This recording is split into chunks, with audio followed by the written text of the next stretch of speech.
Then we shall pass on to Article 23 and 24. 23 deals with the trafficking in human beings. 24, it prohibits any kind of a child labor. Child labor. Very, very important things.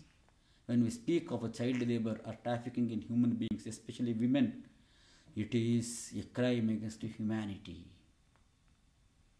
It is a crime against humanity. Look, when the Constitution was drafted, they had that in mind. That itself is the evidence to state what was the position of the society then, how women were exploited, how children were exploited, how the bonded laborism was practiced. Now, all these things have been clearly prohibited. It is a constitutional prohibition. It is not just a Child Labor Prohibition Act or Bonded Labor Abolition Act. These are all constitutional prohibitions. Of course, if you look at the history, we have achieved substantially so far as these aspects are concerned. Then we go to Article 25-26. There we find right to religion. My friends, I told you, we have adopted the philosophy of secularism. Secularism doesn't mean to say the people are not allowed to follow any religion. No, that is not the philosophy. India is known for its multiple religious practices, philosophies, faiths, customary practices, rituals with harmony. Yes, any person is allowed to profess, believe, even to propagate his or her religion. On the other hand, state can put reasonable restrictions there also, like compulsory conversion is not allowed. It is not allowed. Similarly, some practices in the name of religion, if they are derogatory, we cannot practice. For example, I tell you, a person belonging to a particular religion, he wants to offer human being, sacrificing, human sacrifice. Is that allowed? In the name of religion, they cannot do it. In the name of religion, they cannot practice prostitution, devadasi, or sati, or dowry. They are not allowed. Okay, then we come to the rights of minorities to own, to establish, run educational institutions. Okay, when we say minority, it is always on the basis of numerical strength. We go and declare which a particular religion is, the people belonging to that religion are said to be minority. For example, if you take Karnataka or Tamil Nadu or Maharashtra, where Hindus are majority in number, then you treat Muslims as minority. Then similarly, when you go to, for example, if you go to Punjab, here Maharashtra Sikh, they come, they constitute minority. If you go to Punjab, same Sikhs, they are majority. Hindus may become minority. Similarly, if you go to Tripura or Manipur, I think Christians are majority. They form a majority. If you go to Kashmir, Jammu and Kashmir, Hindus are Christians. They constitute a minority.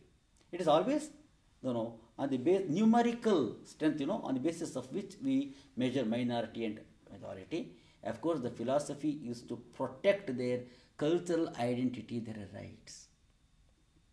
Okay? Repeatedly, the Constitution has accepted this philosophy. Okay? And they are allowed. They do not, in fact, affect the secularism. In fact, they strengthen secularism.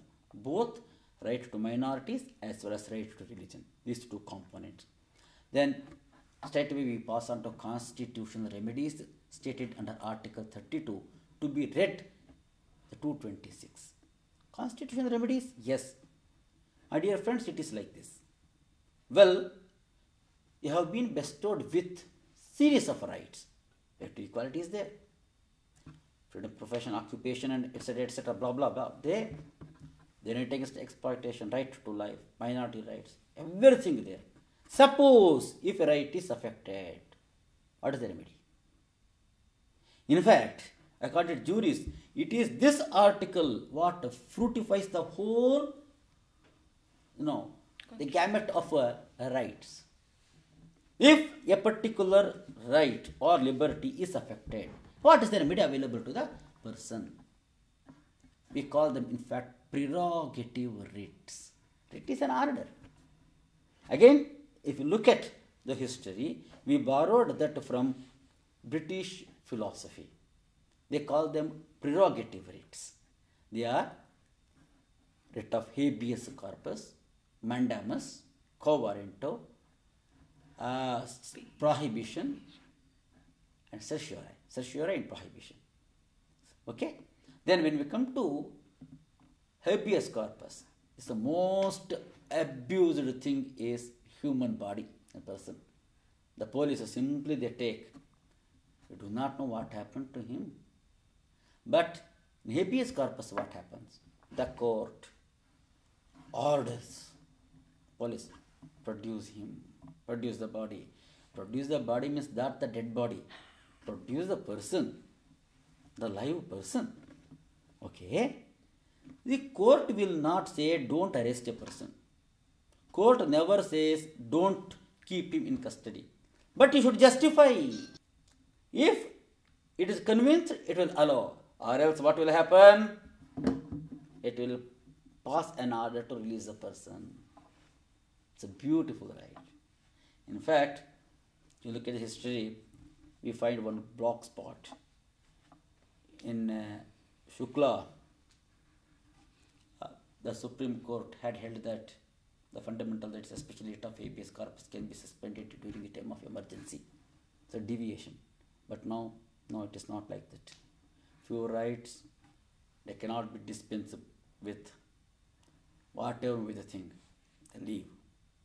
Okay, fine. Then we go to mandamus.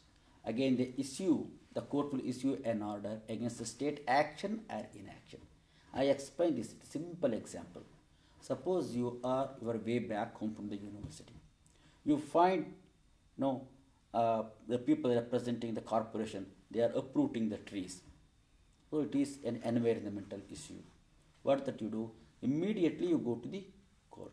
The judge will pass an order, one line order. What is that? Stop felling the trees. It is an executive order. See, that order, we call that writ of mandamus. To do or not to do. Do this. Sometimes they compel the person to do a thing. Oh, you release the quota. You release, that particular road. Or you release this. Yes, that is one. And don't do it. That is one. Positive or negative. And I put it like this. Action or inaction. I guess an action or inaction. Then when we come to quo warranto, again it is with reference to public offices. When a person gets into an office without having required qualification, then the court will ask, on what authority you are here? Most challenged one.